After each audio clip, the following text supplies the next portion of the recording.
Hi everyone, welcome back. NLC writes Buhari on extension of lockdown.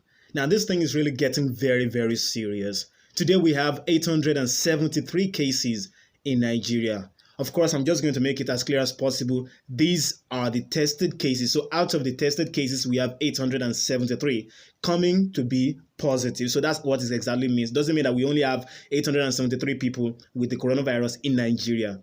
So now, and of course, we have 28 deaths. Very sad, but that's the situation on ground right now. So I'm just going to put that out there so that you understand that I'm not trying to advocate for people to die or whatever. But what I'm trying to say is that it's not just a couple of guys talking about this thing. Even the NLC, the National Labour Congress, is taking this thing very seriously. Everyone is taking it seriously the way this thing is going. Now, according to the NLC, they have been complaining now. They wrote a letter to Buhari complaining about the consequences of the lockdown. Now, they are not saying that they don't want the lockdown because of one thing or the other or because they don't care about people's life. It's not maybe they don't want to sort of flatten the curve, just like most countries have been saying. They want to flatten the curve also, which also means that they want the number of people infected at any point in time to be as low as possible so that the medical facilities of Nigeria can cope with it. So that's the major reason. And that is also going to help in lowering the number of people who might die from this disease. But now what they are trying to say is that most situations in life are not things that is always an answer, and that's just it. This kind of a problem, you have to weigh two different things together. You have to weigh the livelihood of people with this virus.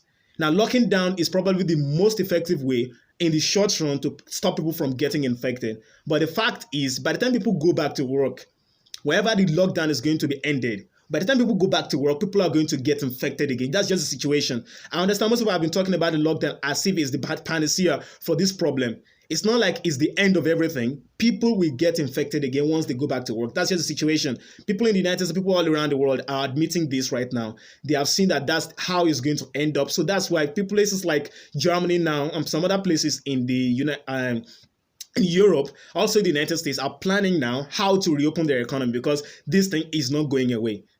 This thing isn't going away. You just have to understand that. And there's all likelihood that there might be a second wave. That is when the temperature gets cold again, when the weather gets cold again, like maybe during the winter for all those other places, or maybe when we get to dry season again in Nigeria, that's the cold season towards November, December, we might head back to a recurrence of this thing. So we might have a spike again. That's the situation. So it's better for us to find a way to resume back now because sooner or later it's going to become very difficult for us to maintain this lockdown. That's just the situation on ground. So now I'm going to read you some of the excerpts from from the letter that the NLC wrote to Buhari so I can just understand.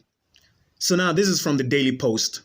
The Nigerian Labour Congress, NLC, has warned President Muhammadu Buhari against extension of the lockdown despite increase in cases of coronavirus in the country. NLC warned that Nigeria's economy might relapse into prolonged coma if the lockdown is extended beyond April 27.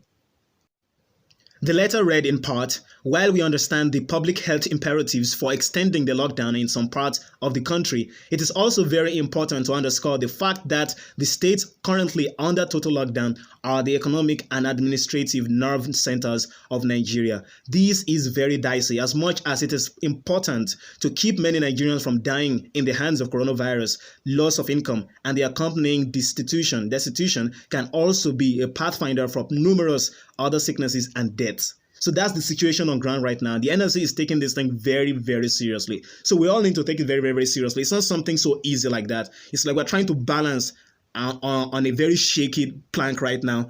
We don't want people to die from coronavirus, but at the same time, if you continue this thing, people are definitely going to start dying from the hunger and are going to start dying from the loss of jobs. Some people are going to start committing suicide. So it's a very dicey situation, and that's the case on ground. As soon as possible, it is best for us to just do what?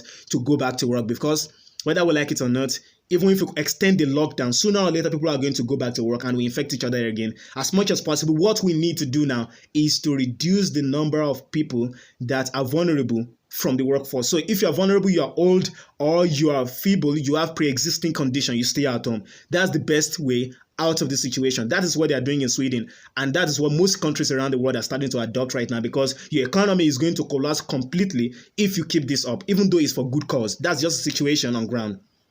So now, what do we need to do? The major thing we need to do right now for Nigeria, where we are in this lockdown, and before we start reopening things, because inevitably we are going to need to reopen everything up again, is that we need to beef up our medical facilities in Nigeria. That's very, very important, because that's the only thing that's going to make a difference. So that by the time people go back to work and people start infecting each other again, there's going to be enough medical facilities to be able to handle everything. There's not going to be a situation where our medical facilities are going to be overwhelmed, and then we're going to end up in a situation like Italy back then, where people are going to be laid on the floor and there's not going to be hospital beds, let alone ventilators for them. So that's the situation we're trying to do, what to mitigate. We're trying to make sure that that doesn't happen in Nigeria. That's what the government should be doing right now, because sooner or later, no matter how many times they want to extend this thing, it's not going to work effectively later on. Again, there are so many people already complaining all around, and it's not only in Nigeria, even in the United States, even around the world, there are people complaining that they cannot keep up this lockdown. They need to go back to work. That's just the situation. So imagine yourself being a very young person. You don't have any pre-existing condition. That is, you don't have any serious health challenges right now. You're not a smoker. You don't have any lungs problem or whatever. And then you're like, I'm losing my livelihood right now. I'm losing my job. I don't have anything to eat right now.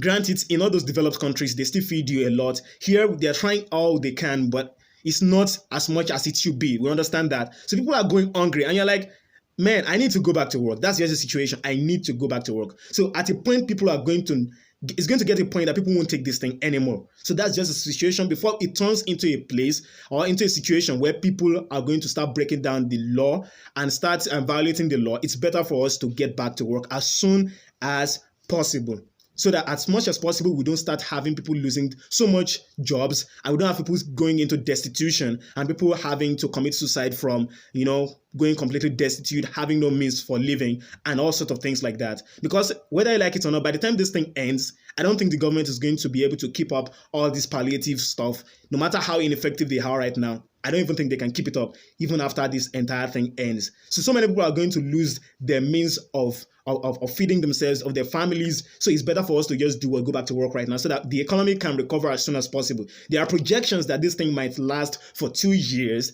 What I mean is that the effect of this lockdown might last for 2 years. So it's better for us to get back to work, so that as soon as possible, the country can start recovering. Again, remember that our economy is not like the best in the world to start with. So we need to get what we have on ground and make sure that we build on it as much as possible. So thank you very much. I'll be seeing you guys in the next video, but make sure you subscribe, like the video, and share with your friends. So next time.